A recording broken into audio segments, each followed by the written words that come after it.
Zadivljuje ovaj spoj umetnika i nečeg materijalnog.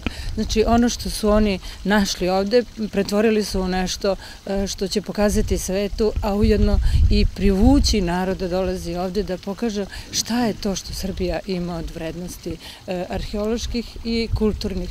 Jer je očigledno da je ovde ta legija koja je postojala u ovom rimskom gradu, 6 vekova, da je imali svoje umetničke radionice, što se vidi iz priloženih nalazišta.